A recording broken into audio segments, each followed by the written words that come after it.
महाराष्ट्र की सियासी सत्ता में शिवसेना पार्टी के चुनाव चिन्ह को लेकर रार जारी है। उद्धव गुट, शिंदे गुट दोनों ने ही बड़ी मांग रखी है। दोनों की ही मांग को ठुकराया भी गया। दोनों की बातों को ध्यान में रखकर अभी ऐसा देखा जा सकता है कि भारतीय जनता पार्टी इस बात की ओर अग्रसर है कि कैसे महाराष्ट्र की सियासी सत्ता में बड़ा उलटफेर हो, कैसे महाराष्ट्र की सियासी सत्ता में शिवसेना को बिल्कुल खत्म ही कर दिया जाए। लेकिन एकनाथ शिंदे शिवसेना के असली मालिक हैं, यही बात अमित शाह ने कही, यही बात पीएम मोदी ने कही, यही बात देवेंद्र फडणवीस कर रहे थे। लेकिन आखिर बागी विधायकों का क्या रुख था? शिंदे गुट के विधायकों ने उद्धव ठाकरे के सामने क्या बड़ी मांग रखी थी, वो जान लेते हैं। क्योंकि दोनों ही गुटों के बड़े नेताओं को इस बात का डर सता रहा है कि कहीं चुनाव चिन्ह फ्रीज ना हो जाए। इसी वजह से ये चाहते हैं कि हम एक बार फिर से एक मंच पर एक साथ आ जाएं। आखिर क्या दिक्कत आ रही है, किस बात में परेशानी आ रही है? बस विचारधारा की परेशानी है कि शिंदे का गुट चाहता है कि एनसीपी कांग्रेस के साथ गठबंधन ना हो, और उद्धव ठाकरे चाहते हैं कि बागी विधायक हमारा साथ छोड़ गए और उस मुसीबत की घड़ी में एनसीपी कांग्रेस ने ही हमारा साथ दिया तो हम उनका साथ कभी नहीं छोड़ेंगे।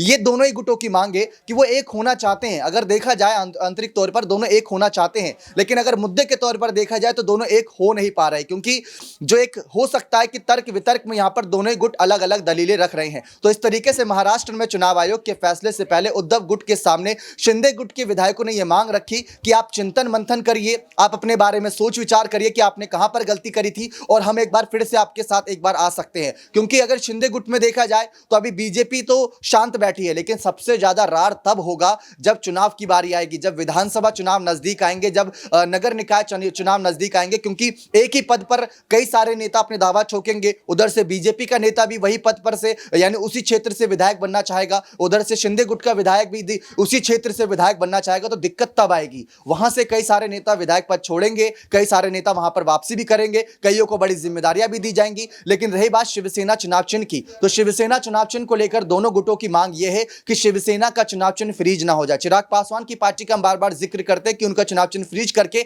दोनों को अलग अलग चुनाव चिन्ह दे दिए गए थे, दोनों को नए सिरे से शुरुआत करनी पड़ी थी। ऐसे में शिंदे गुट और उद्धव गुट दोनों नहीं चाहेगा कि उद्धव को नीचा दिखाने में या शिंदे को नीचा दिखाने में बाला साहब ठाकरे के द्वारा बनाई गई धरोहर, जो उनका शिवसेना का चुनाव चिन्ह का प्रतीक है, राम जी का धनुष बाण, उसको फ्रीज कर दिया जाए। इस वजह से दोनों की मांग यह है कि एक बार बैठकर विचार विमर्श कर लिया जाए और उस निष्कर्ष पर निकला जाए कि आखिर कहां पर हमारे विचार जो है मेल नहीं खा रहे। उस दिक्कत को दूर करते हुए हम एक बार फिर से एक साथ एक मंच पर आ जाएं। लेकिन अगर ऐसा होता है तो सबसे बड़ा झटका भारतीय जनता पार्टी को लगेगा, क्योंकि शिंदे ने अपनी पकड़ महाराष्ट्र में इतनी मजबूत बना ली कि आने वाले चुनावों में कई ज्यादा सीटों का फायदा उन्हें होने वाला है। और जो विधायक है उनको अच्छा खासा एक्सपीरियंस है, प्लस यहां पर इसका फायदा मिलेगा कि 2022 में सबसे ज्यादा सर्च में यहां पर उनका नाम भी सामने आ रहा था। अब देखते हैं चुनाव आयोग 30 तारीख को क्या फैसला रहता है दोनों गुटों की दलीलों को देखने के बाद। बने रहे चैनल के साथ ऐसी और तमाम जानकारियों के लिए बहुत बहुत धन्यवाद।